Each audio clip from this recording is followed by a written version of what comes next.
I'm Casey McAllister. I'm Kevin Schutz. This is the Beyond Koda podcast.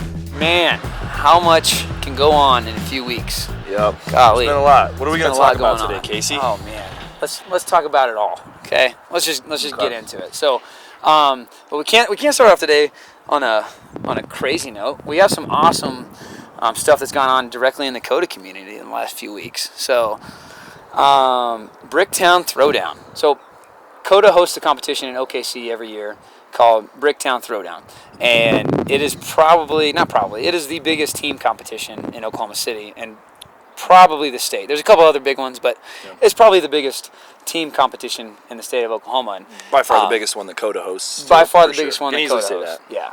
Koda hosts, 3 competitions a year? Something like that? Yeah. And this one's by far the biggest. Huge venue, and this year was going to be even over the top. Like, they had some cool stuff in the pipe that Bryce was running the show on. I don't want to necessarily let all the cats out of the bag just in case they want to do it next year. But, man, they got some cool stuff planned this year. And so they, unfortunately, because of COVID. Summer got canceled.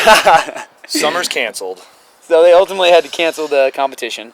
But Bricktown Throwdown is kind of a somewhat iconic event in Oklahoma. And so people are itching to do a competition.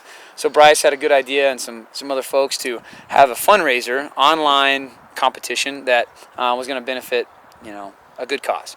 Well, in Oklahoma, the Adams family got in a car wreck in December. I believe either Christmas Eve or right before Christmas. And father, mother, and child. And ultimately, mother ended up dying in the car accident.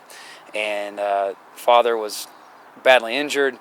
The child, thank goodness, was relatively okay, had minor injuries. And so I can't imagine. Dude. Man, I can't even imagine.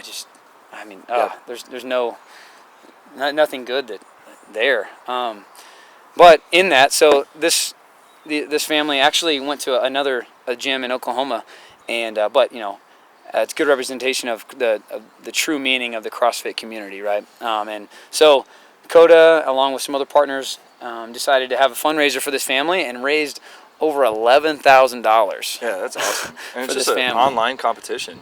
Yeah. It was awesome. One weekend, and the Koda Foundation was big and was heavily involved. And unfortunately, I know, was it Brewer Entertainment? Is that the name of it? They were involved. And then Bricktown Throwdown, obviously Koda was heavily involved. But there's many communities that threw down. I think it was $45, something like that, and pretty much all of it went right to the family, which was really cool. We had some big donors, and then some other big donors that matched the donations. So it was just really cool. And in one weekend, they raised $11,000 for the family. So pretty cool stuff, and just a good reminder of through all the kind of crap that is going on right now in the CrossFit world, which we'll talk about in a moment. It's a good reminder of truly what the real CrossFit community is like. We all come together and we have a lot of commonalities and stuff that we always want to make the world a better place. So just really cool stuff. And then not to mention, we got to compete a little bit. Yeah, so that was kind of fun. How'd you feel about the competition, Casey? Oh man, it was fun. It was just a weekend, out here in Colorado. We're kind of the Koda outcasts. So, Team Koda Rejects was our name. And so we did okay. We were dubbed that during the, what was it called? Koda Madness. Yep. Yeah, I know. Us villains out here in Colorado, man. Hey, somebody's got to be the villain. Somebody's got to love to hate you. So, I'll be that person. So, I'm 2 for 2 now. Koda Madness, I was definitely the... There you go. So, but yeah, it was fun. It was good times, and seeing everybody come together. And we got a little taste of competition. I forgot what it was like to compete. Yeah. So that kind was of a wake-up call for me. I felt a little out of shape. I need to get back into it. Quarantine did me dirty. Yeah. I'm sure a lot of people out there feeling the same way. But I'm sure. Great to get back into stuff. Heck yeah. So on that note, kind of takes us into, Kev, what's going on with CrossFit right now? Yeah, so a little over a week ago, first what happened was there was an affiliate, I think it was Rocket CrossFit, I forget where they're based out of, but they kind of sent a very long email to the ownership of CrossFit and to Greg Glassman, and brought up some things that they weren't super happy about.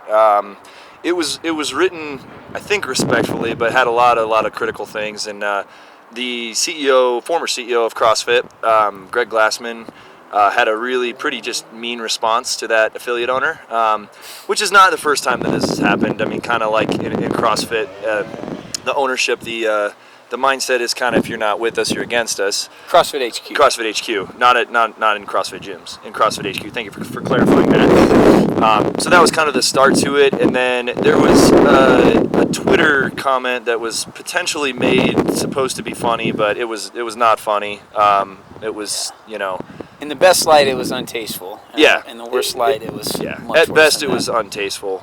At worst it was very uncalled for. And really how I see it is, even if it was meant to be as a joke, there's nothing good that came of it. Right. Even if it was just a joke or something like that. So some things are off limits.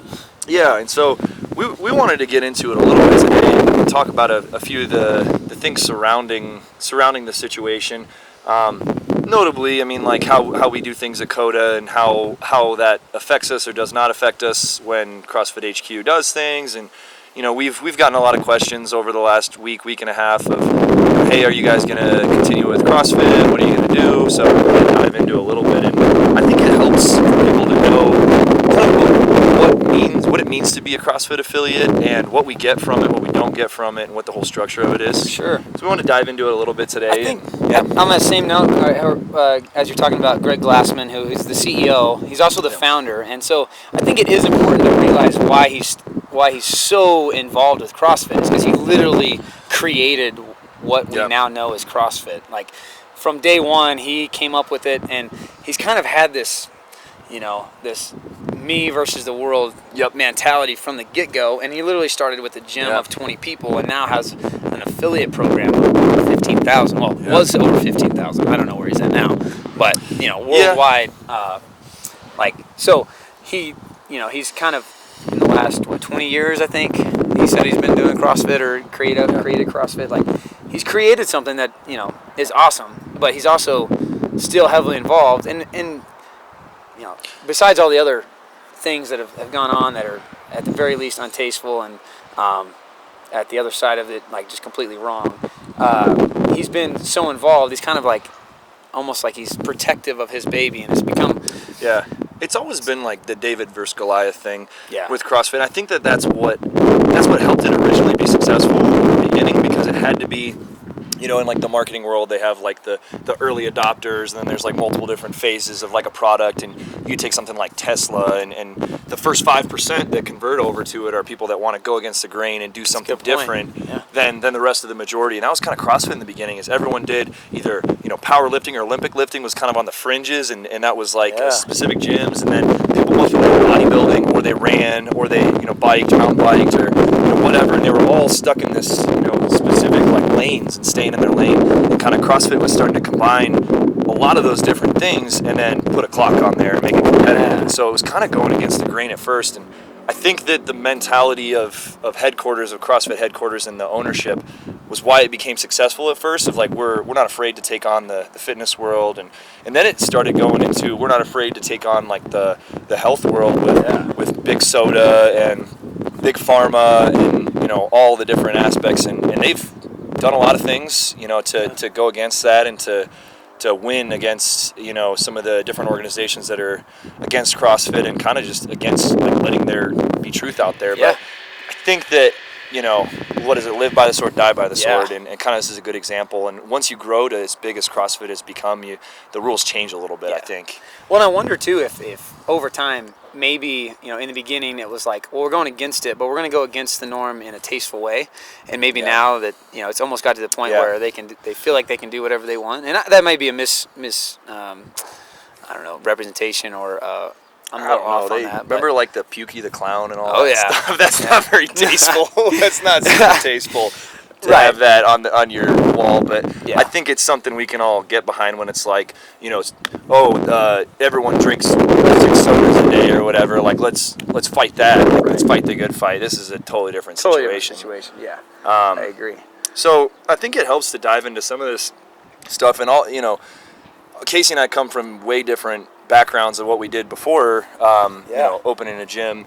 And so, for me, I had a few years in the corporate world. I was maybe like 3.5, 4 years where I was working at a marketing job. And basically, long story short, my I worked inside sales in Chicago, and then I got a job opportunity to move to Oklahoma, where I was in outside sales and had a really good paycheck. Let's say that good job, like supposed to be what you're super happy with. And I only worked that job for a year, and I was making $100K. I was feeling really good. 100K in Oklahoma is like 100K. Feeling pretty good. really good. I mean, especially for, I don't know, I was 23. I mean, for a 23-year-old, that's feeling pretty good. I mean, it's not like I have crazy education or anything. Like I'm Got a bachelor's degree. Yeah, I have a college degree in business and marketing, but that's So, I had a great job, but I just hated it. I wasn't, and I was selling marketing to car dealerships. It's not really, that's not the dream. Is that not fulfilling? It's not super fulfilling. And like, even, my dad was in sales but he was selling medical supplies that he believed in, and that were helping people. And if his company was a little more expensive, a premium product. So it's like, if he could save a life through, like, you could at least get behind that. Right. Where I was like, hey, selling some marketing materials that maybe the dealership didn't even need. That's just trying to get people to buy more cars and get their car service when they don't need it. Like, not super fulfilling. So I wanted to, do a little something different. And so I'd saved up a lot of money at the time, and it was a lot of money to me. But really, as far as like franchises go and affiliates or anything like that, like if you take a Starbucks or take like a McDonald's, I think it's like $1 to $2 million you need to open a location there. Yeah, oh my gosh. Yeah. And so I don't know how much percentage of that is the actual like franchise fee, or if you give a percentage, exactly how it's structured. But you need like $2 million or more to open like a typical Starbucks. So when it comes to CrossFit, it is like so easy to open a gym compared to any other franchise, which is, I tell this to people all the time walking in the door, like that's good and bad.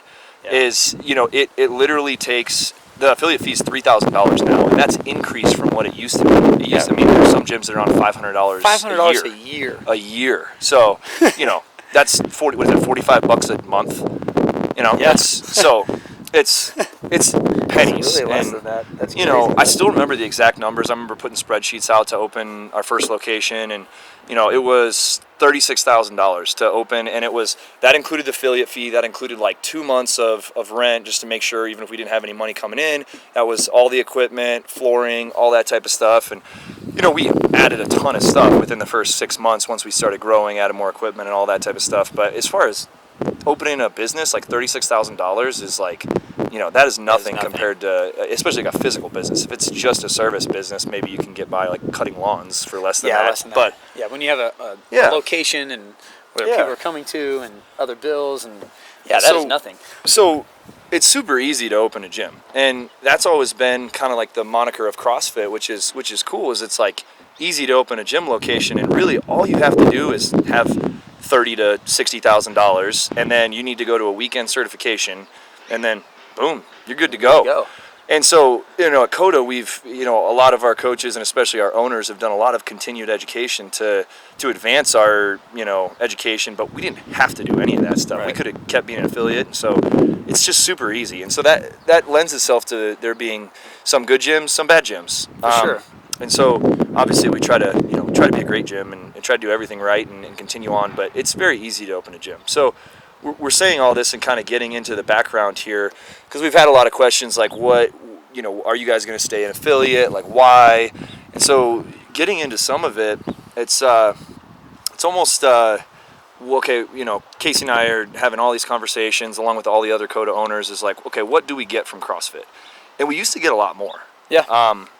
I don't know if you remember some of the videos they used to make, some of the continuing education, the CrossFit Journal. Do you remember any of that stuff? Yeah, and now it seems like they've tried to do that somewhat through an online platform like social media and stuff, but it's very short videos, and you still go back and get all the CrossFit journals and stuff. But that was content created years ago. If you go back through it, and they don't have. I don't think they have any media. Well, they don't have. They don't have the team that puts that together now. So it seems like they switched gears about 1.5 years, 2 years ago, trying to make CrossFit less competitive and supposed to be more for like the general public. And I remember whenever this happened, it was like, well, this is probably the best thing for the brand of CrossFit and the worst thing for competing. Yeah. Right. And so we were. I remember us having the conversation. It's like, well, selfishly, like we love to compete, but we know that for cause the most amount of positive stuff in the community across the board, like this is probably the best move. Like this is what they were talking about. We're like, all right, obviously we're going to support that. That's awesome. But now we're to the point where it's like that didn't happen. You know, they kind of started that down for about 6 months, and it seemed to kind of go away. Yeah. I think you kind of alluded to it, but it's basically what you're saying is whenever you sign up to be an affiliate, they have very little. They have nothing that they require you to do other than insurance and that you have a qualified coach, which is level 1 certified. Yeah. And that is it. That's the only things you have to do. That's the only things they control. So yeah, like you said, that could be a really good thing. So then we can make our own brand for Koda and make our own identity. But the bad news is through that I think is why CrossFit had to go head to head against NASA. And National Strength and Conditioning Association for anybody that doesn't know that. So they went head to head with them. Ultimately won, but it's because it's not as formulated or whatever on that note. So go ahead. The big question then comes from well, then what do you get from CrossFit by signing up? And unfortunately, this is the thing that's hard to answer in today's world. Yeah. And I have a hard time articulating it, but you get an identity is what it ultimately comes out to. Is that whenever you say you do CrossFit, that means something. Like that is identifiable. And you can't say you're a CrossFit gym unless you're affiliate, unless you pay that yearly. For us it's $3,000.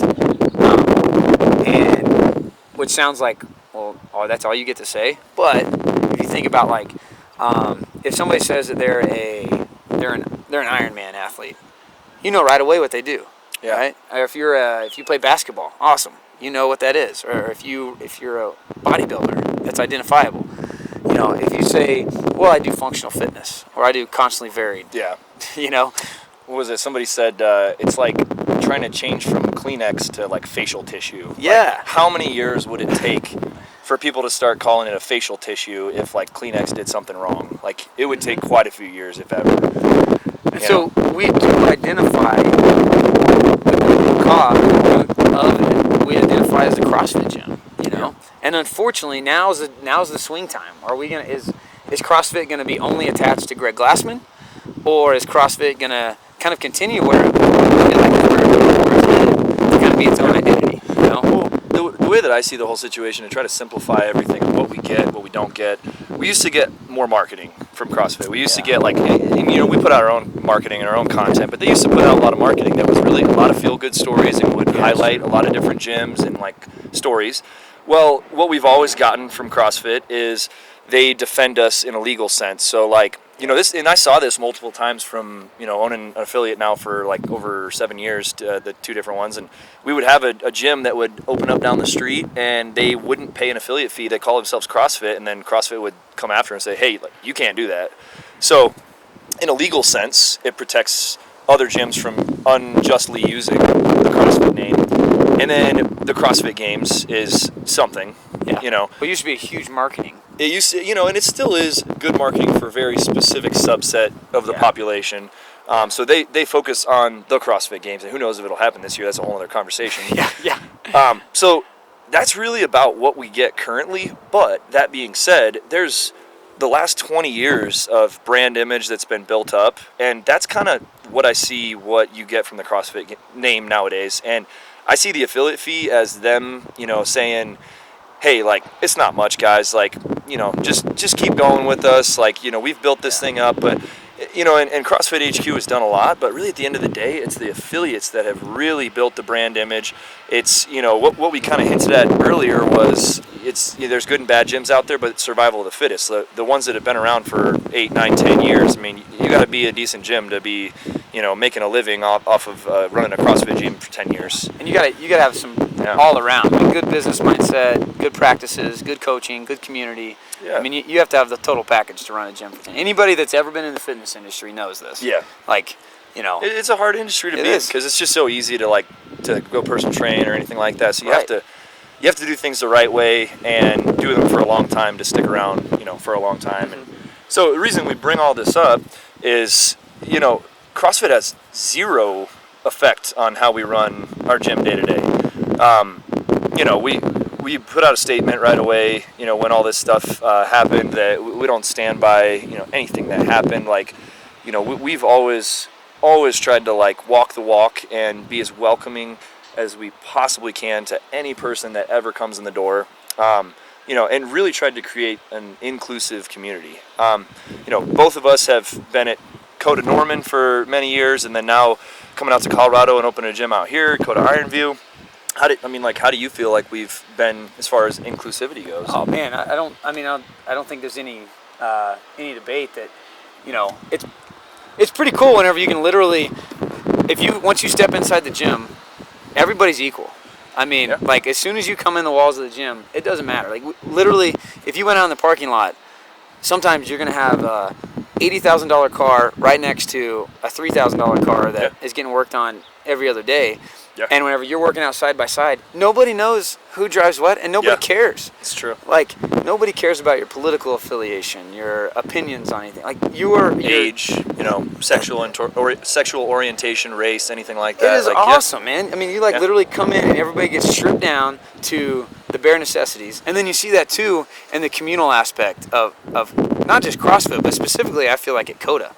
It's like, man, in Norman, I was a police officer the whole time I was in Norman and at Koda.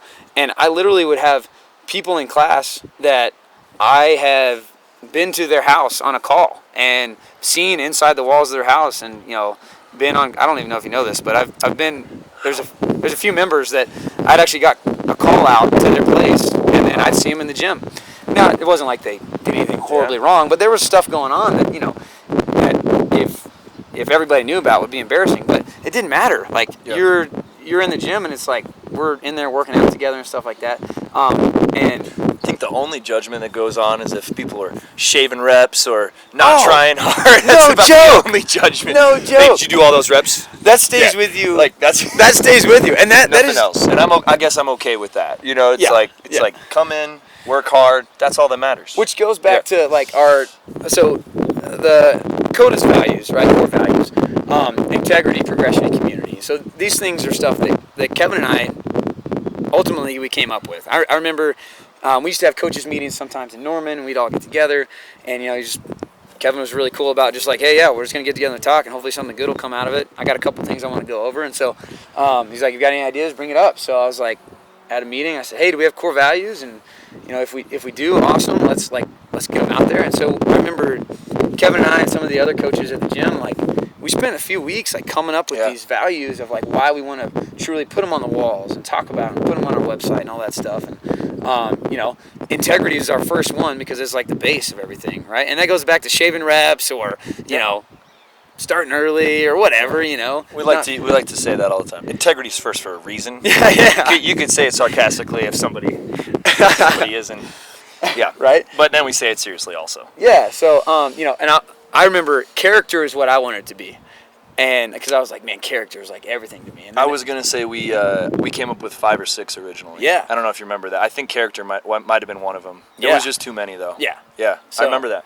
And then ultimately, like, character and integrity kind of, mesh together. And so, if anybody knows me, even outside of the gym, like, character and integrity are, like, the 2 biggest things. Like, if you can question everything about me, but if you question that, it's like, all right, well, then you're going to... Them's fighting words, as Casey would say. We're gonna be talking about it, okay? Because if you do question my integrity, then maybe it's a reality check. I need to look at something differently, and I'm okay with that.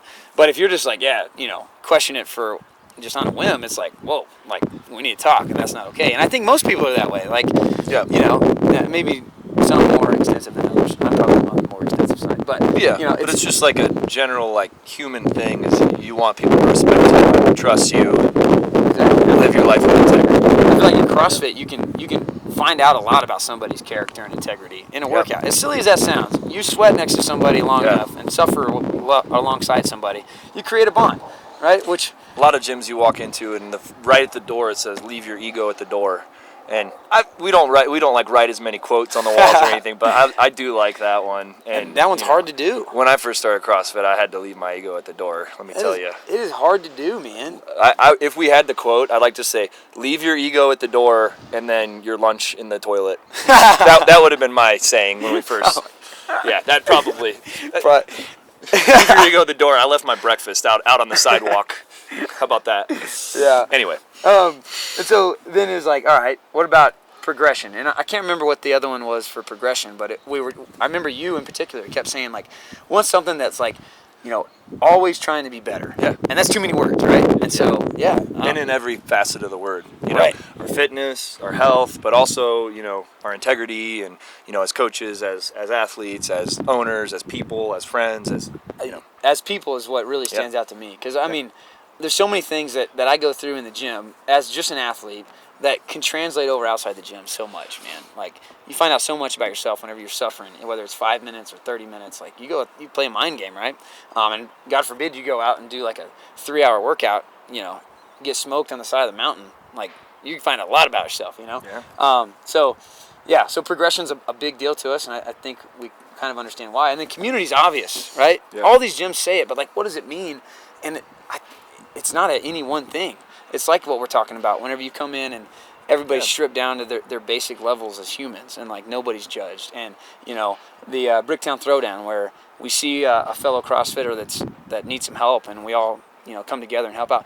Through COVID's a great example. Like the support from our community is it's amazing. Like I owe everything to them, and that's why literally every day I'm just so thankful to have a place to come and coach and throw down and work out, and it's so much bigger than just a workout, and it's hard to explain to people that haven't experienced it or felt it.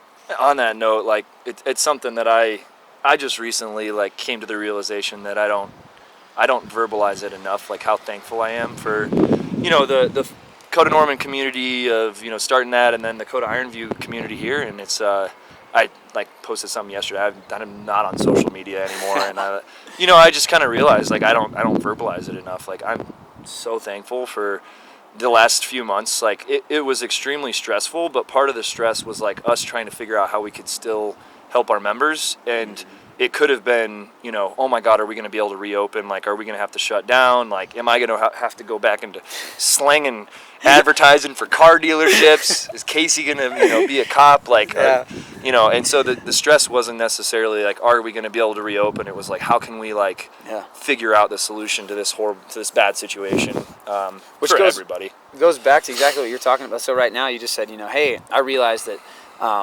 I should express my gratitude more often. Yeah. And that goes back to our core value of progression. Like, there's always room for improvement, and you got to be honest with yourself and have integrity to do so. And that's exactly what you're doing there. And I don't know, I mean, it's just like circle of those three things just kept coming up, and it was like, well, then that's what we're going with. Yeah. Kind of, I don't want to necessarily call out CrossFit HQ, but it's like, what are their values? Like, I would have trouble even like coming up with a few words. That's like because point. You could come up with probably 20 different words, and a lot of them would be contrary, and so that sucks.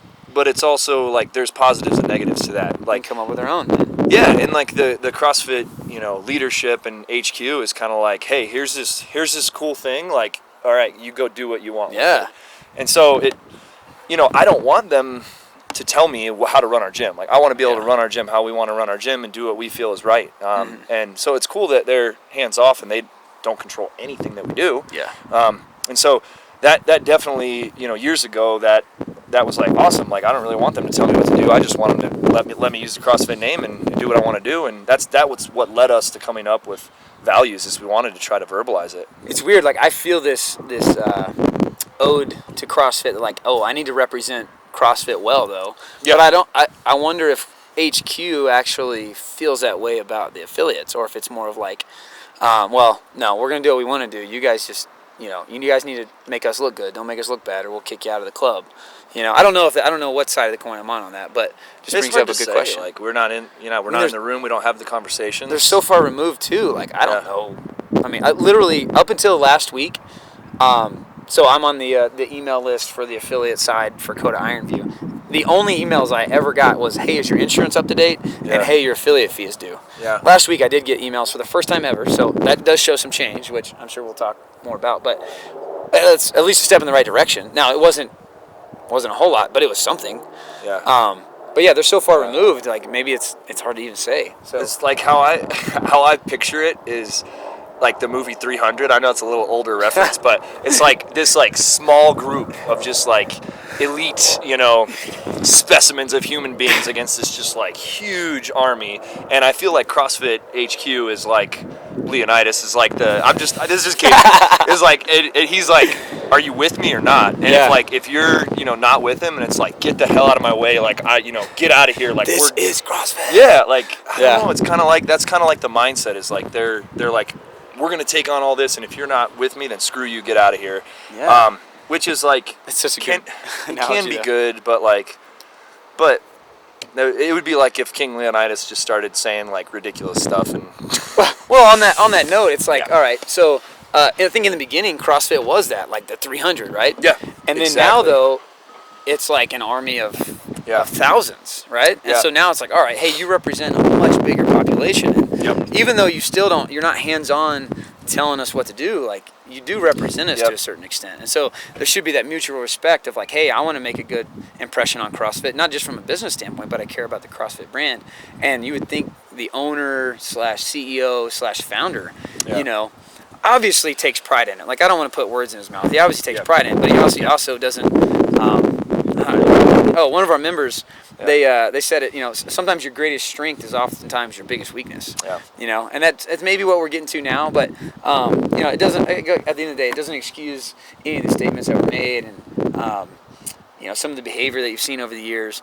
I do think maybe I'm just optimistic. Maybe I'm overly optimistic, but I do think changes already have been made, and I think changes are going to continue to be made. Obviously, time will be the ultimate test for that, but and I'm optimistic. We're we're slamming a little bit. We're slamming CrossFit and HQ a little bit, but I see a lot of positives through this situation. Like, it happened quick. Quick. when HQ and just basically Greg Glassman said some of these comments, the whole community was like, I'm not cool with this. Like, this isn't cool. And we have this brand image built up of CrossFit here that we've spent all these years building up and investing our time in, but a lot of the community was just like, if you're not going to change, man, we're going to go over here. And like, we have this community that's going to stand by our values, and we're going to do the right thing. So either you guys change or we're out. And it changed quick. I mean, I'm not saying that the change was big, making Dave Castro the CEO, but it was a quick change, and it goes to show that like, we do have the power. Like, the affiliates have the power, and they structured this affiliate model this way that we have the power. We live and die by our own successes, and we're not relying on them to succeed. We're relying on ourselves to succeed. But that also puts us in a position of power that, really, I've had this conversation with a lot of people. It's like, okay, well, if we took the CrossFit name out of our business, it's off of our website and off of our social media, and then we take that, sign off of the wall. But like, we're going to run classes the same way. We're going to help our members the same way. Yeah. I'd like to see this as a catalyst for change, that that HQ can do some things that's going to like make it a better situation. Mm-hmm. Do you have any ideas on what you'd like to see? I mean, I think it would be, from an affiliate standpoint, would be cool if we created some type of affiliate union. Yep.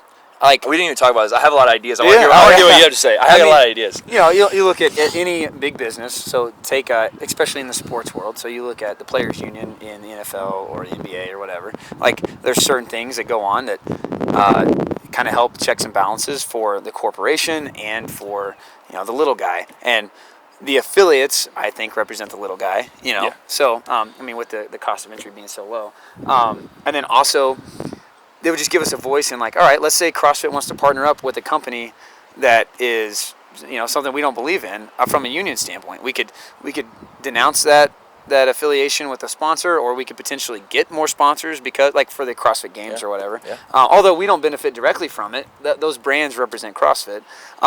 You have somewhat of a board of directors for CrossFit HQ, but also a board of affiliate directors. Again, I like what we've talked about, how we have so much freedom to do what we want, but maybe there are some standard checklist of a certain waiver that we all use, or I don't know, maybe there is some unity, because at the end of the day, like, I'm proud to say that I do CrossFit and I coach CrossFit. I really don't want to be known as just a personal trainer. I want to run CrossFit classes, but I don't really want to beat around the bush like, well, I do CrossFit classes, but I don't want to call it CrossFit, because I just see such a distinct difference between the two. So like, there's got to be something we can come up with in this change. And it seems like HQ's listening because the affiliates have come together. I mean, almost on a 100% united front. At least everybody's saying, hey, well, of course we don't support any type of negativity around the CrossFit brand, right? Everybody's come together in that sense. So it shows the power, like you said. What ideas do you have?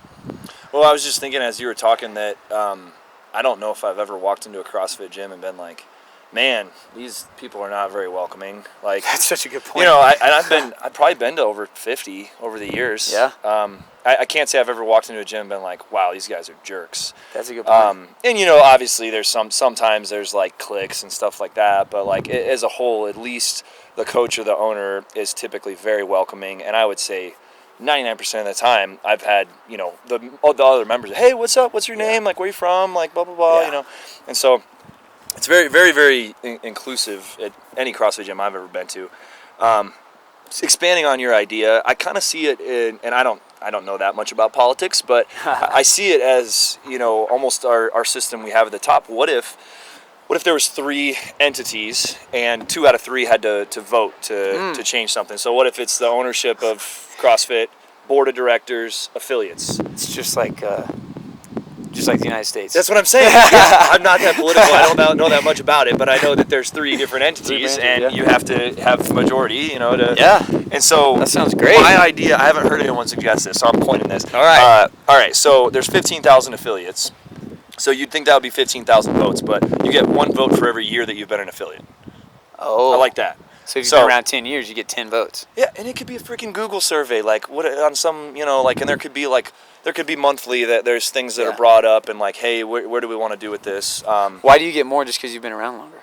Well, because I think that the longer you've been a part of this and the more that you've built to it, the more that you should be able to affect change in it.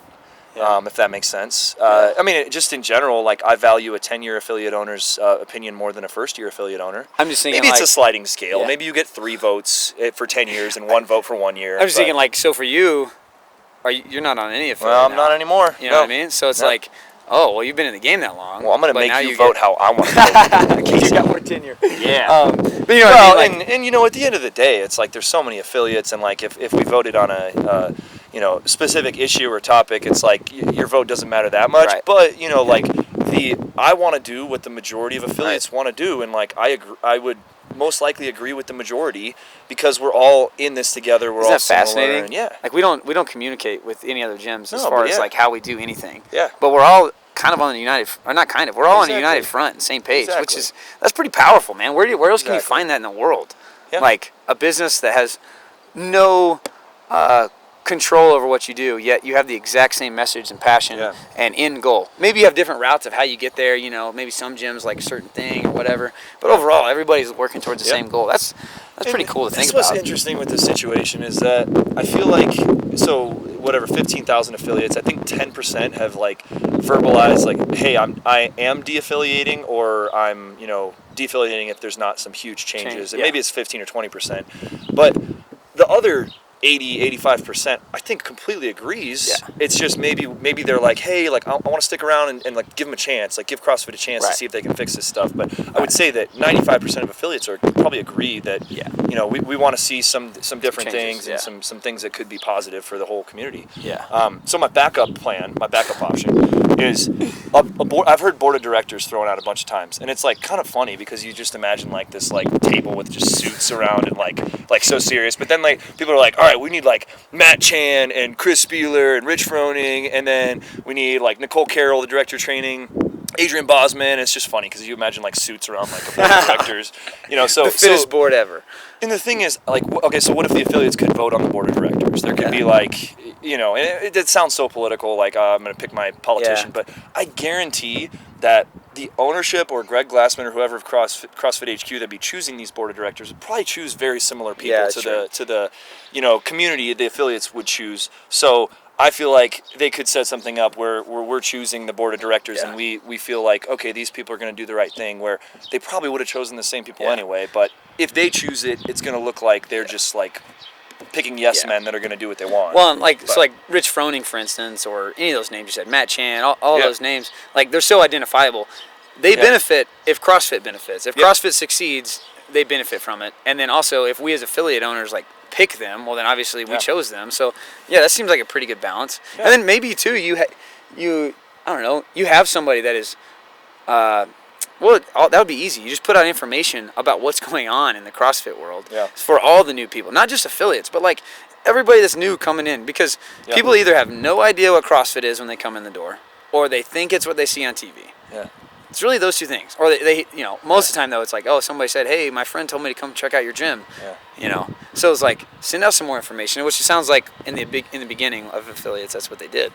But and there wasn't a ton of things that they did in the beginning, but they were still trying to get their name out there, and I think that they know that they've built up a brand image over the years, and the affiliates have helped build that brand image, and so it's okay that the affiliates are the only forward-facing advertising, because I think the affiliates all want to do a great job. But I guess I thought through a process, but I didn't vocalize it, so that's probably why I skipped. It's like, if you have somebody, I was going to say, you could put somebody on the board who is new to CrossFit, either a new owner or even a new member that's doesn't have any stake in the game other than, they'd have to volunteer for it, and I'm sure some people would want to. But have all representations within the community of somebody brand new. But you could just kind of circumvent that and do just information out. So like a 10-year affiliate owner is going to want different things from HQ than a 4-month affiliate owner or something. That's a good point. Yeah. Because it helps the brand grow to have more affiliates, and so that's one idea. So listen to us, HQ. Well, I think the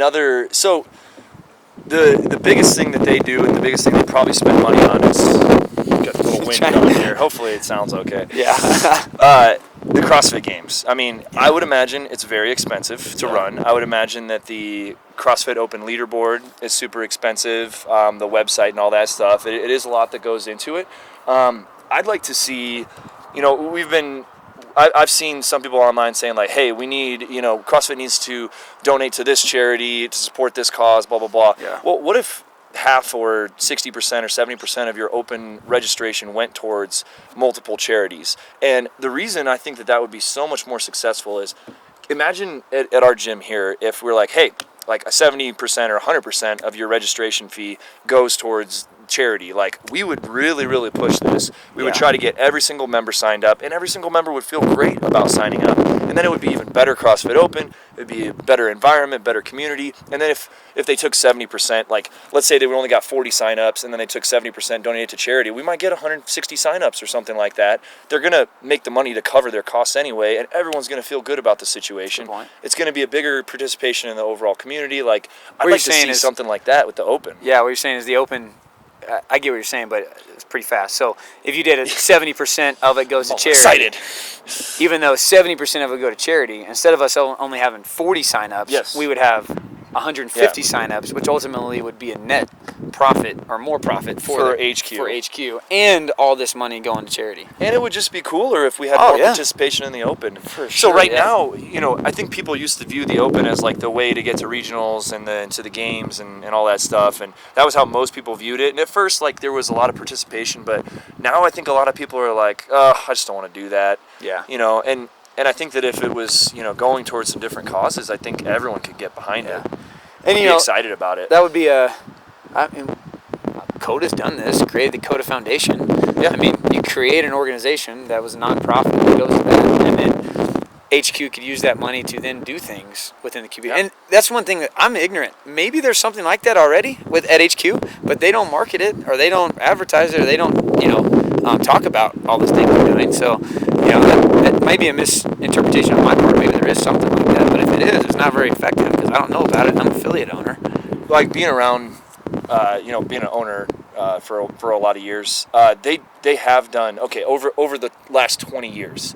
They have done a lot of good in the world, and there have been. I agree with that. Yeah, there have been a lot of like charities that they've donated to. There's been some good causes, but they haven't made it public knowledge and stuff like that. And there's something to be said for that. It's like they're just trying to do good without trying to get the recognition for it. But that's a really it's not a bad thing for them to get some recognition for it. Well, I know Greg Glassman in particular has led some really good charges and made a lot of good things happen in the world. And maybe that's his version of being humble and saying, well, I don't want it to represent CrossFit. I just want it to represent good, and I don't need to get recognition for it. Which again goes back to, I guess, whenever you're a smaller organization, you don't have to think about those things. But I don't know. Yeah, that's a really good idea. But that would just conquer the open, or not conquer, but that would like give a solution to like how to get more signups in the open, and then ultimately have a better light on CrossFit. Yeah. But how does that change the hierarchy of CrossFit? Oh, well, that's just a subset. Gotcha. After we establish the three branches of CrossFit, 3 branches of CrossFit, the 3 branches of government. Then from that we will create the. I mean, dude, and I think that people that have never owned a business or run a business need to understand that some of this stuff takes time. Like, that's true. Like some people are calling. I mean, Greg Glassman still owns 100%. So that's not a lasting change, like of making Dave Castro CEO. But man, you can't just like sell your business on the open market in like a day. Like it takes time, And I wonder if there's anyone that wants to buy into it. Yeah. I don't know what it would look like. It'd be cool if there was some sort of like affiliate model where affiliates could buy into ownership. That would be awesome. Even a small percentage, like. And I think some people want to see Greg Glassman gone. But if he was 49% owner and he did not have controlling interest, I think he could. He's like this like pit bull that you like need to release and direct towards the right target, but he'll just attack anyone. So like, that's such a. I think he could be used for good. That's such a good analogy. It's true. Like if he has a really positive thing, like taking on Coca-Cola. Like, exactly. Like Greg, go get him. Boom, go do it. Attack, Greg, attack. But hey, attack Coca-Cola and Pepsi. This affiliate owner that's a small affiliate that wants to gripe to you. Don't go attack them head on like you're gonna go attack. Yeah. That's such a good point. Yeah. Oh, so I love that. If there was, I don't know what that looks like, and that's the thing. Like even coming from, business owners' perspective, that we've purchased businesses and sold parts of businesses and buildings and stuff. Like it just takes a long time to like come to an agreement, and then sometimes people change their minds and want to change the terms of the agreement. And I've heard a lot of people and seen a lot of people express like, well, he still owns it, so he's still going to get somehow get some revenue from it. He needs to get out. Well, even if he sells 100% tomorrow, he's going to get a big paycheck. Yeah, he's going to get a lot of. He's going to get a lot of money. Now, he's built this thing up to what it is, so I'm not saying that's not deserved, but I think even if he sells a percentage, like he's going to get a big paycheck. Yeah. But yeah, maybe if he owned 49%, then he loses majority rule. Still has a huge voice in it, but I wonder if people think that more money goes to them from the affiliate fees than actually does, but I don't know. I mean, really, at the end of the day, like our rent is twice as much as our rent for 1 month is twice as much as our affiliate fee for 1 year. Yeah. And then I'm sure there's gyms in California or New York that it's like 6 times as much. Even here in Colorado. Yeah, 10 and times as so much. you take that's 100 times as much. Your rent is 100 times as much as your affiliate fee throughout the year. So I mean, there's so many other expenses that running a gym goes towards.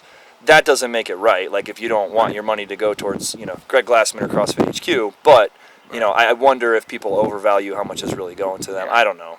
It doesn't make it right. Yeah, no, it's a weird spot, which we're in, and I think a lot of affiliate owners all affiliate owners are in right now. If they care to think about it and be critical, I think going back to our core values of progression, like we're pretty good about being honest with ourselves. Like we know we can do things better, and we're always trying to think about like what's the best decision to make for the gym, for the members.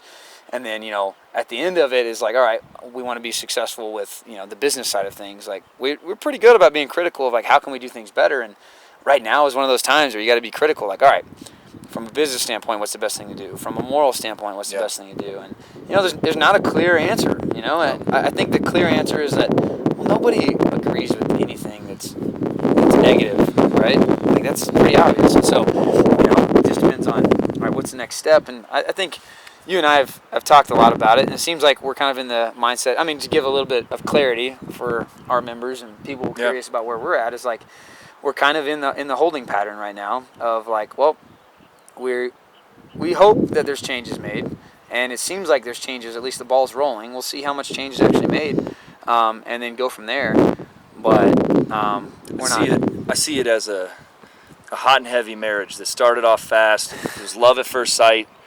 there's been some things that have been said, but you know, the person is trying to apologize. They're trying to work on what they need to work on, and we're giving them a chance. Yeah, it's like, yeah, I can forgive you for the things you said, but I can't forget. Yep, that is so true. You hear that, Greg Glassman? Casey and I, we're not filing our divorce papers yet. We can forgive you, but we cannot forget. So, but for real, I mean, like we're kind of in a holding pattern, and I think that I don't know what the right answer is. Do you think we have more power by staying an affiliate and threatening to say, hey, we need some things to change, and we'll stay, or do you think that the people that are, de-affiliating? Yeah, that's a good question. It's tough. There's so many, strength and conditioning gyms or whatever, and I'm just maybe either ignorantly or whatever, the ego thing. Like, I am proud to say that I'm a CrossFit coach. Yeah. Like, I like identifying as CrossFit. Like, CrossFit ultimately changed the course of my life, of where I was headed and what I was doing. Not in a negative way, or not that my life was in a bad way. It just changed it. I think for the better. But so it's like, I'm proud of that, and I've met some of my best friends either through CrossFit, or I've introduced some of my best friends into CrossFit, and they've become much better because of it.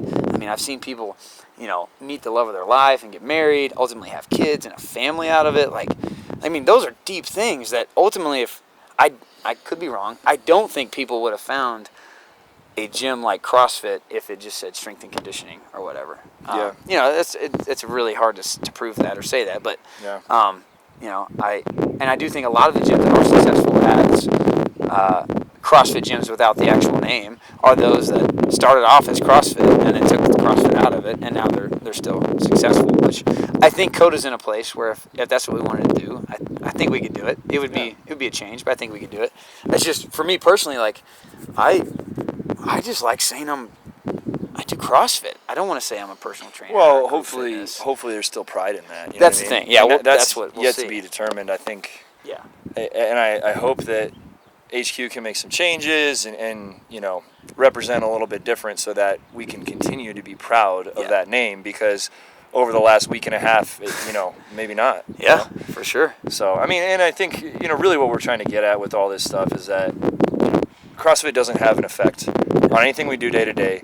They don't represent our values, our values at Koda. Koda means friend, and, we have our core values, and that's not going to change. We're just kind of, again, we know where we want to go and where we're, headed. We're just not sure exactly how we're going there, yet to be determined. Yeah. So I kind of shared, what my background was and how I wanted to live a more, a different life and all that type of stuff. And I wanted to dive a little bit into your background and where you came from, and being a police officer. And obviously right now it's a tough subject to talk about. Yeah. I think a lot of people maybe don't know, some of your background and motivation, and I wanted to get into it a little bit. Are you willing to talk about it? I'm happy to talk about it.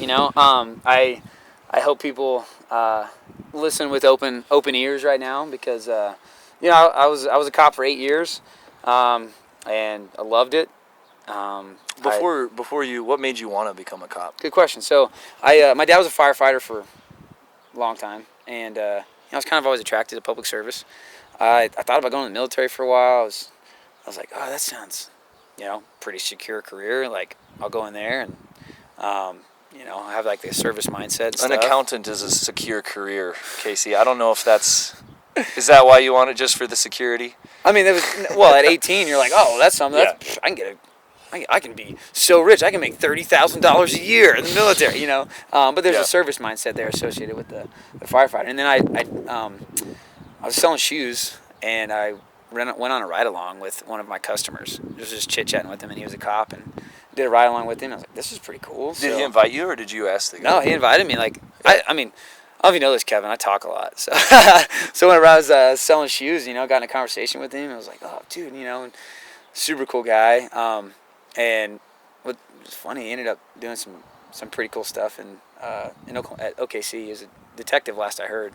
That's probably 5 or 6 years ago that I haven't talked to him in a long time. But yeah, I just went on a ride along with him, and saw some cool stuff, and I mean some crazy stuff, and I mean literally saw all walks of life, and I was like, wow, this is cool. I can do that.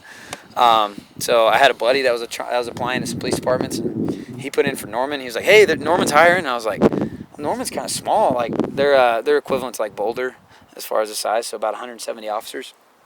Oklahoma City is like 1,000 officers. So at the time, I don't know what they are now. So I was like, well, I want to go to the big city, you know. So I applied at Norman, and I ended up getting on. My buddy that applied didn't, and so it was just kind of like a perfect storm of like I wanted to serve, I wanted to help people. Seems like a good career, public service. Like I don't know. Ultimately, you just want to make a difference and make a positive impact. And it sounds cheesy, but literally everybody I worked with got into that job for that same reason. Everybody, I mean, at least would verbalize that out loud and say, you know, well, I just want to make a difference. I remember in the academy, they'd go around, they'd have a new speaker like every week, and they'd come in and teach something. And first thing you do is you introduce yourself and you say why you want to be a cop. I mean, it's like change it up your speech, like your spiel. So they go around the room, and every week, you know, you'd say like it was the same answers from everybody. It'd be like, you know, I'm Casey McAllister, I'm from Moore area in Oklahoma. I want to be a police officer because I want to make a positive impact, and you know, I want to see the world in a through all eyes, you know. And so so everybody I worked with signed up for that reason. Now, once you get on, you realize like things that you're better at or things you enjoy more. And in police work, there's a lot of different avenues you can go, which is pretty cool. But yeah, I mean, that's why I got into it, because I want to make a difference. So it's weird seeing the current situation, knowing that, you know.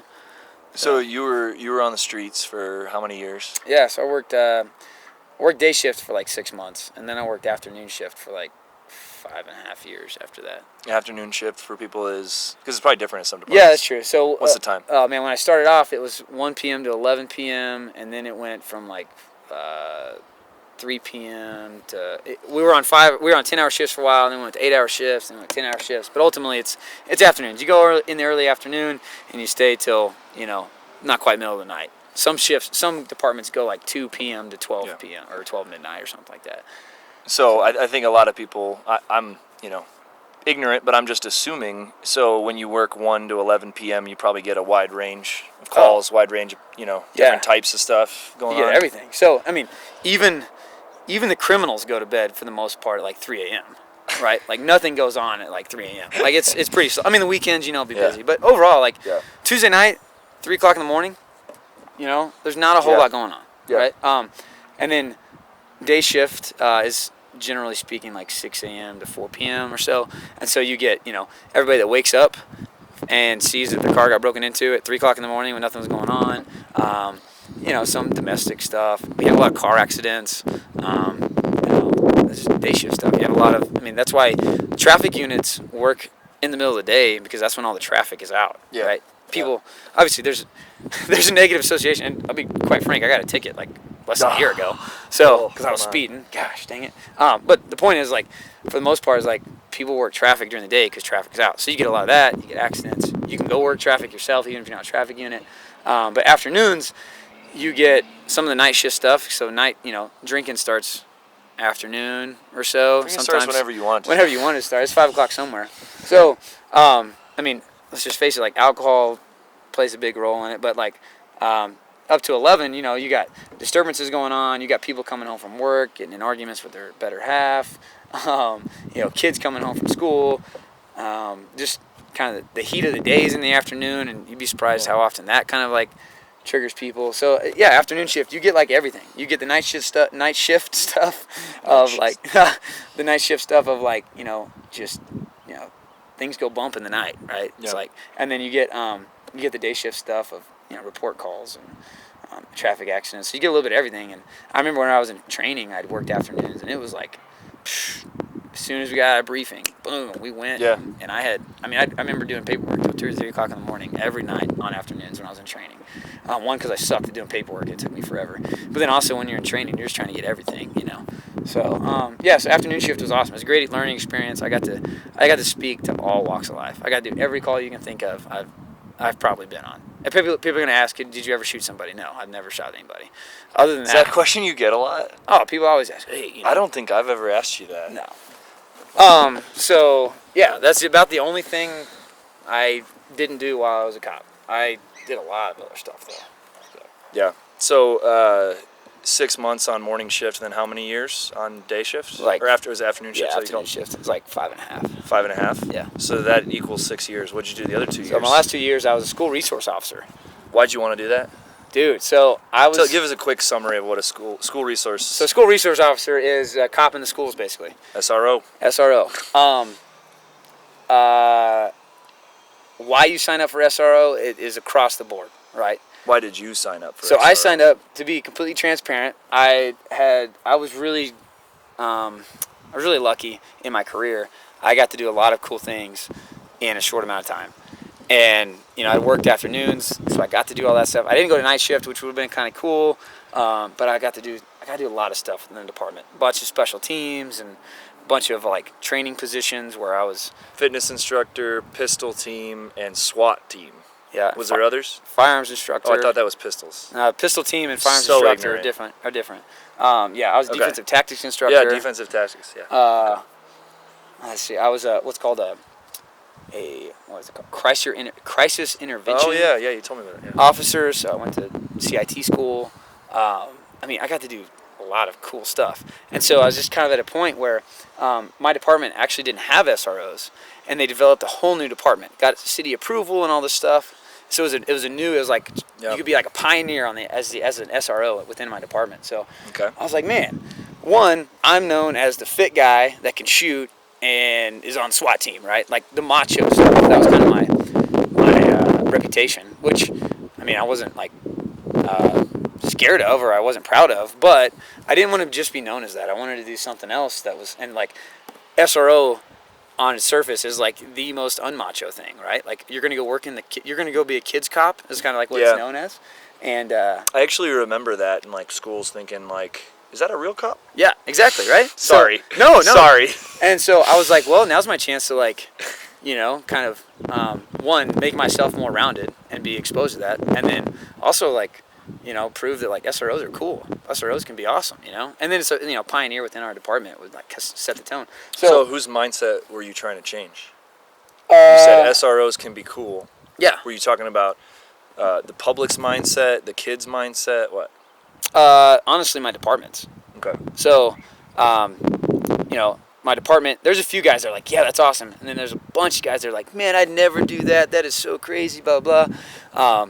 And it's like, okay, cool. Then don't put in for it, And then once I got into the schools, and so SROs are the most highly trained officers, at least my department. We had the most training out of anybody because, one, there's a side budget for officers to be trained because, we deal with... I was in the high schools, so dealt with the kids every day. And you're in a very, I don't want to say high profile position, but if you screw up, it's even magnifying more, right? What was the majority of your training?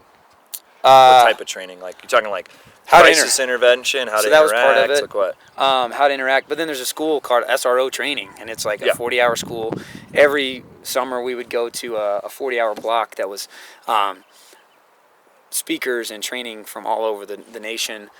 We had continuing, I forgot what it's called now, but there was a thing we had to do online, training. I was in charge of putting together a active shooter response training because we wanted to revamp our training within the in case schools. something happened at the schools. Yeah, so you have to be, as a firearms instructor, I was in charge of as our SROs coming up with, all right, hey, if you're in the schools, and there's an active shooter, what do? How do you de-escalate? De-escalation was big. So my department in general, Norman, they have a lot of training on just in general, but SROs even more so.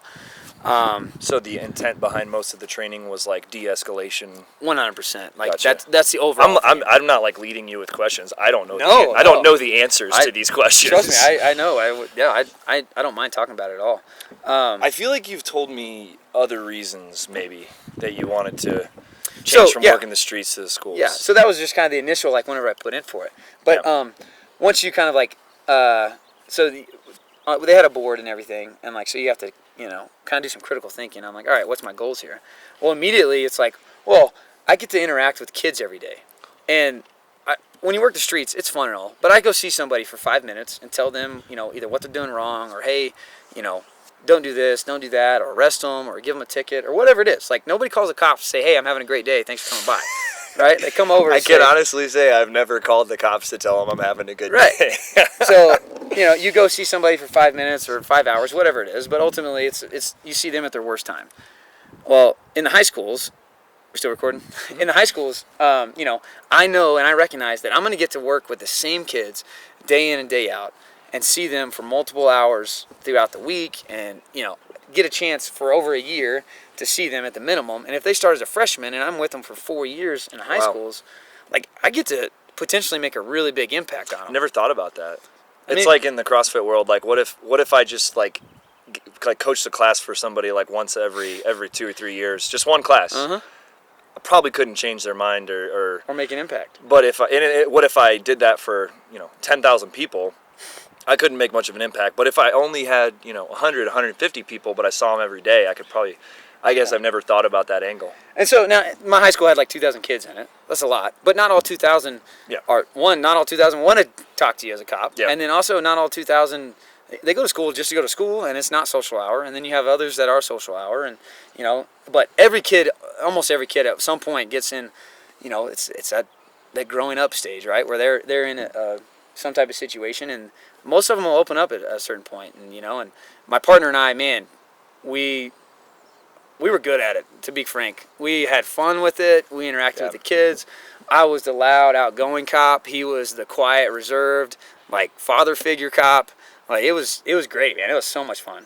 And I was only there 2 years, but in 2 years, I mean, I don't even care if it sounds like bragging. We were making a difference, man. We were seeing kids. Well, no, that doesn't sound like bragging. I mean, like, whether you felt like you made a difference on the streets. Right. Whether you felt like you made a difference. Streets was like schools. Literally. I'm sorry, we didn't make a difference on the streets. You're trying to put a 1,000-acre fire out with a little spray bottle.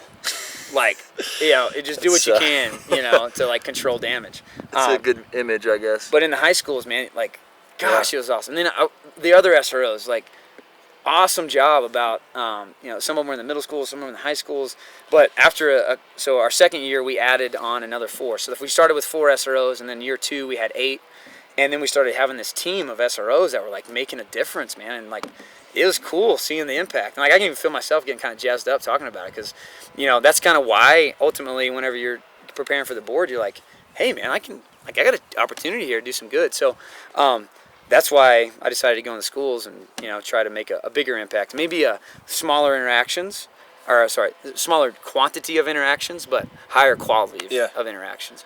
And so whenever the kind of dream came up to potentially move out here and open a gym, it was like almost magnified even more whenever you think about, like, all right, so I go from working for a city of whatever 100,000 people, and then I go to a school of 2,000 people. How much better impact? Well, now if I go to a gym of like 150 to 250 people, and I see them day in and day out, and I'm like, hopefully their best hour of their day is like, dang, like I can make a huge impact. So you talk about the quality of impact, it gets even more magnified. I will say the difference is like, people that come to the gym want to come to the gym. Yeah. If I interact with people in uniform, they're not coming to see me because they want to. They're coming to see me because we interact. So that's the big difference. But still have the same passion of trying to make impact and improve people's lives. So. Well, the way I see it is, if you can make a super strong impact on the people inside the gym, maybe they can make an impact on other people, and it kind of exponential. One thing I didn't think about until you were talking there is that, when you were in the schools, you probably saw the result, good or bad. That's a good point. When you're on the streets, you only get the follow up for another bad reason. That's so such like a good you point. probably only see somebody again for another bad reason.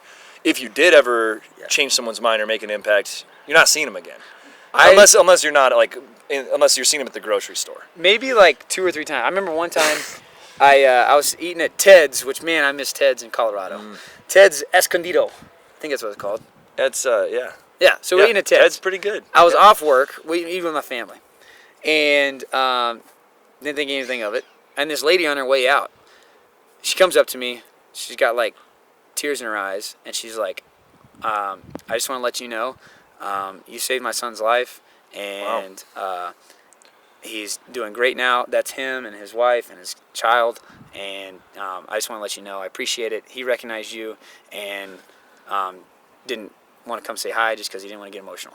I was like, Wow. oh, wow, awesome, man. And Did I'm you like, remember the guy? And so I looked at him, waved at him, and I'm like going through my mind, like, when did? Yeah. And I remember what it was. He got in a car wreck, and he wrecked his car, and his girlfriend at the time was pregnant, and Wow. all these things, and he had totaled his car, and he was just in a total just meltdown mode, and I just talked to the guy and told him. I mean, like all cops do, just talk to him, calm him down, let him know it's gonna be okay. But this kid's like 17 at the time. He thought his world was over. He was mad because his dad was gonna be super mad at him and all this stuff. And I just like gave him my card and said, hey, if you need anything, and just talk to him and just what almost any cop would do, I think anyway.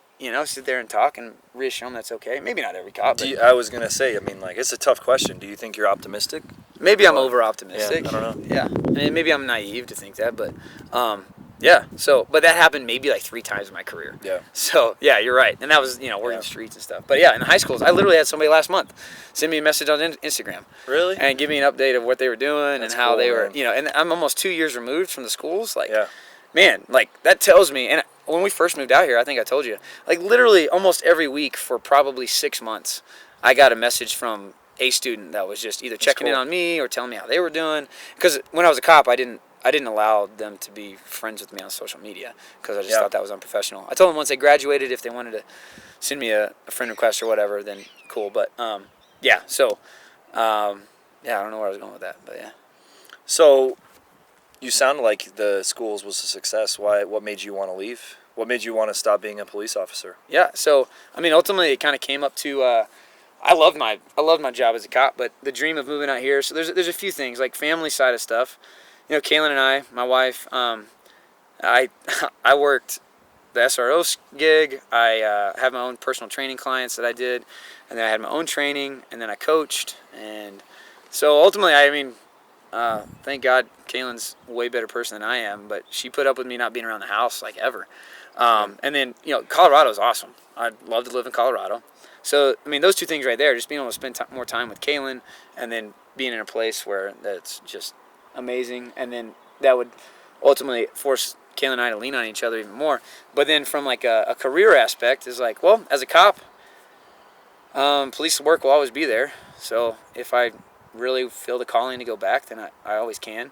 But in the short term, as far like immediate response is like, if we only have 10 members at the gym, well then all my focus on progression is those 10 members, making sure that they get. So the quality of impact you can make on 10 people is awesome. And then even if you extrapolate that out to even 200 people, that's nothing. And then knowing that teaming up with you on it is like, dude, we can make a hell of an impact on 200 people. And I would say like a 200 member gym for us is successful, right? So that's why I kind of throw around those numbers. Not that I want to be a 500 member gym, and I don't think having 500 members necessarily equates to more success. It just means more people, which can be more problems. But yeah, ultimately, like the quality of impact you can make as a gym owner and being a coach is awesome. It's very similar to kind of what you see in the SRO world. So I got two questions. These might be tough ones. All right, let's do it. Does this whole situation make you never want to be a cop again? It's just the situation going on in the world, Right. or does it make you want to go back? So you're referring to the protests going on. I mean, yeah, just kind of like a general like. Yeah. I mean, if you ask someone's opinion of a fireman compared to a cop right now, Yeah. it's quite a bit different. Right. Well, it's always been that way, but it's definitely. It seems worse now. It seems way worse. Yeah. It seems sure. quite a bit worse. Oh, okay. Yeah, let's talk about it. So just in general, does it make you want to go back, or does it make you never want to go back? yeah. So I would say naive enough to think that my one person in uniform, me being one additional person in uniform, can actually make an impact. And so seeing all the negativity in the world makes me think if I went back into law enforcement, I could help the cause. I feel like I was a good cop. I feel like I represented the vast majority of cops in that making the right decisions and being a positive asset to the community. So having one more positive person on the community, I'm naive enough to think that could make a huge impact. So with that, it makes me go, man, from a career standpoint, that would be, it makes me kind of want to go back, to be honest with you. However, thinking about like, what we have going on at Iron View, and then also the life I have now with Kaylin, and getting to I'm engulfed in my career now, but in a way that it doesn't deter me from my family life. I was engulfed in my career as a law enforcement previously, to the point of where it took away from my family life. So if I went back in, I would do things differently. I would treat my career as a career and not as a lifestyle. I would go and do the same passion. But once I was off work, I wouldn't be looking for trying to do every specialty there is and stuff like that. It sounds good in theory. Yeah. But like we've joked about it so many times. Like I have many stories about like maybe I like tapped Casey on the shoulder and he punched me in less than half a second, or like like if I snuck up on him. I know exactly. And then I have other stories. I think we even mentioned it something on the podcast of you were sleeping with your eyes open and your arms were crossed like you were in a coffin, and then like another time where a door shut and you were like up and like surveyed the room within like 3 seconds and I was still asleep.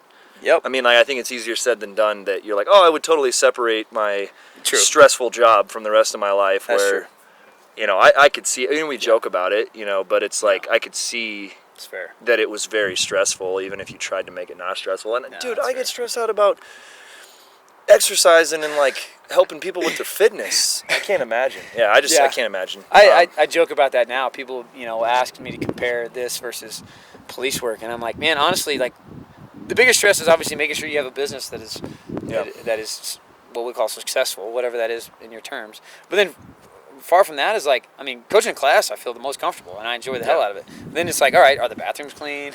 Like, all right, are members taken care of? And those things. Like, my biggest stress is literally like, things that I'm very much in control of. Whereas before, like, your biggest stress are things that you're not in control of. Yeah.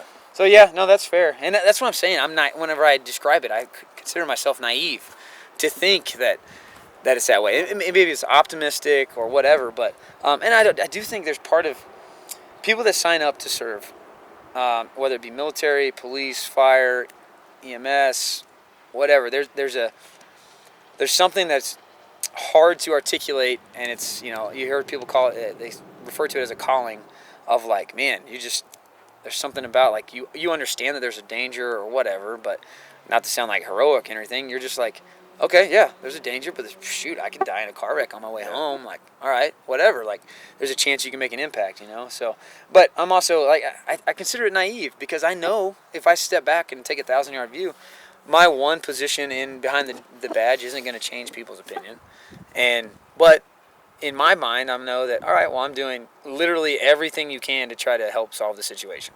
Like, what more can you, if you feel like there's a problem with law enforcement, what I can do immediately right now is go apply to become a cop. Now, some people shouldn't do that. I'm not saying that. If people want to make a difference, there's some people that need to take other avenues. Yeah.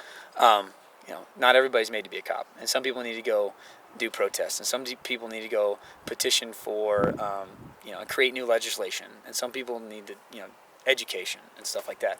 But for me, knowing that I'm capable and I feel confident in my abilities as a police officer, it's like, man, that's how I can make the most impact.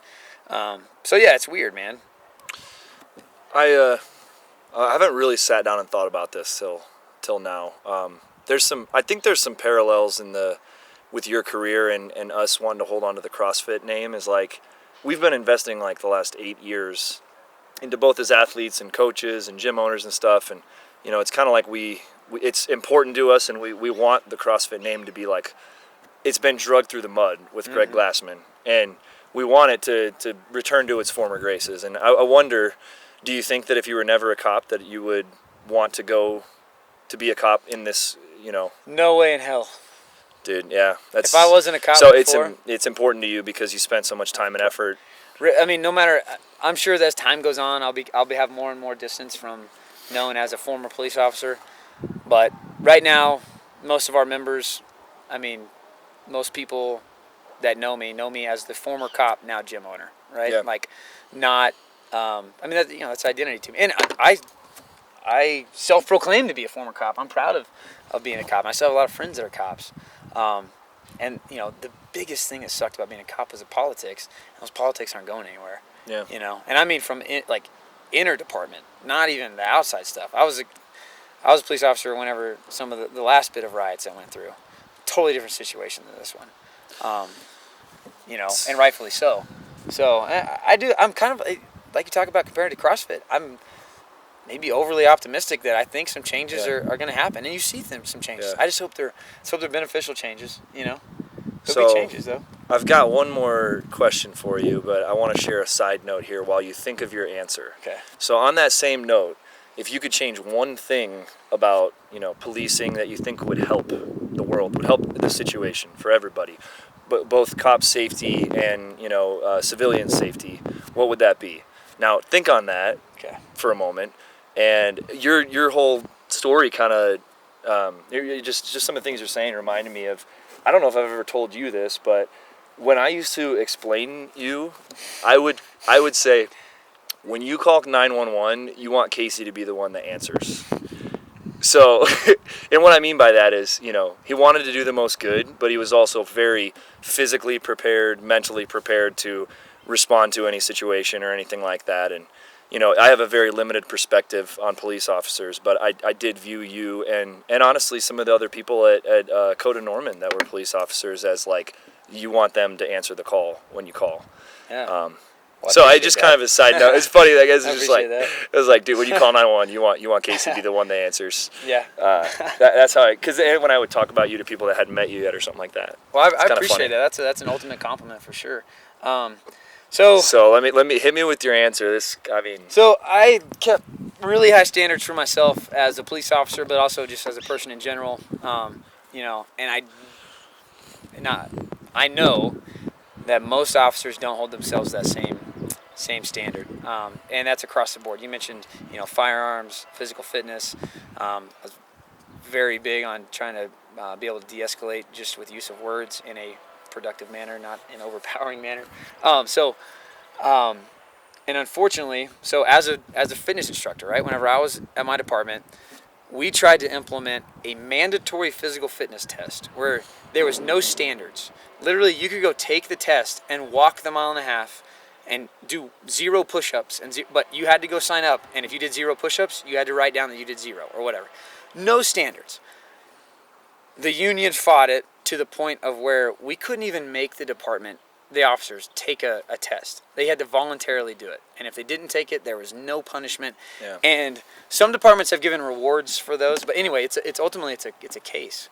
So there needs to be more accountability for cops across the board, and I mean from fitness standards to firearm standards to de-escalation tactics to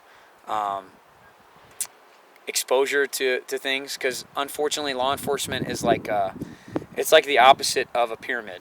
Okay, so you have the people with the most power and also have the most experience, and they're at the top, and they do the least amount of work. Like they take up the least amount of surface area, whereas the guys the lowest part of the pyramid take up most of the calls. They have the least amount of experience, ultimately the least amount of training because they've been on the least amount. And so, but yet they're doing most of the work, right? So we need to kind of flip that upside down. However, if you're going to have all those standards and stuff on people, literally like the unions, this isn't going to be a popular opinion. Oh. This isn't going to be a popular opinion on from my police friends, but the unions have gotten so strong that even officers that shouldn't be there, even if they lose their job, they can get it back. Yeah. And I think that's a problem. I mean, I know some guys, either in my department or outside my former department, that got fired, got their job back, and probably shouldn't have got their job back, or at least they don't represent, the majority of what I think is police officers. So, It's tough because it's like, who's going to want to become a police officer? Right. I mean, I think there has to be, I guess, some way to make up for stricter standards, and all I can think of is money, like getting paid more. But like for me, that wouldn't. You pay me more, I'd be like, oh heck yeah, thanks. Yeah. But Yeah. whatever. Like It's interesting. If I applied right now in Colorado to become a cop, if I got on at any department, I would immediately get a raise. Yeah. Which so obviously shows like it's not the Yeah. money. Money doesn't bring in good people. Now it might help weed out some though. Some Well, it just might attract a larger pool, is I guess For sure. my comment. Yeah. But I'm ignorant. Yeah. It's interesting about the pyramid you said upside down, because just thinking like immediately off of like firemen. Mm-hmm. So like at least, you know, there's a crew, and then the person in charge is probably has the most experience. But that's, you know, not how it goes with Which is funny you say that. So one of my things that I liked about police versus being a firefighter was that I liked knowing that whenever I showed up on a call, like, all right, this is my goal to solve the problem. Whereas in a firefighting situation, it's very team oriented, which sounds good, but it's like you show up and whoever's in charge tells you what to do. Now that also breeds like a teamwork aspect and like a hierarchy and, you know, respect, and your crew gets really tight. So. But if you want that responsibility and you're up for the challenge and you're trained for it, well, I was going to say that that's probably a good thing. That's a good point. But maybe that's not. Yeah. I don't know. It also breeds Man, we could talk for probably another hour here. Jeez. It also breeds a culture in firefighting that if you don't do with the team and follow the team and like do good or whatever the team says, well then the team can like ostracize you and, you know, get rid of you. So whereas in police is like if somebody doesn't like somebody, they just only help them out whenever shit gets real. So whenever they're in trouble and they're screaming on the radio, they're still going to come and go help you. But you see cops that end up either just getting super lazy or not getting back up or whatever. But yeah. So I guess to answer the question, I think the best thing would be higher standards for the officers and enforce those standards. Okay. So we didn't talk about this beforehand, and honestly, like, I'm always like, man, I want to make a difference. I want to change some things. And just even having this conversation, it's like, well, if any Lafayette Police Department is listening, or Boulder County, like, man, let's get you fit. yeah. Let's take care of that fitness standard. That's a good point. I mean, and you know, here's the thing: is like, you know, what do we do as gym owners? Do we want to focus on helping the people within the walls? Do we want to focus, take away some of the focus from that to try to do things outside the walls? Like, I don't know. It's something that I struggle with, but maybe there's something that we can do here. Maybe there's, you know, I mean, I don't know, and I don't know what else that looks like. I don't know. Maybe there's something we could do. Yeah, I mean, at the very least, what I was going to say is that, you know, we definitely can. Anyone that walks in through the doors, you know, treat them the same way, and if they're willing to work hard, help them, and you know, which I think we do a great job of that. Yeah. I think Koda in general does, and I think the CrossFit community in general does. But yeah, man. Well, we'll have to brainstorm some ideas. Awesome. See how we can help the community. Love it. Well, let's end there. It's been a long podcast. We'll see how much hate mail we get. All right. Thanks, guys.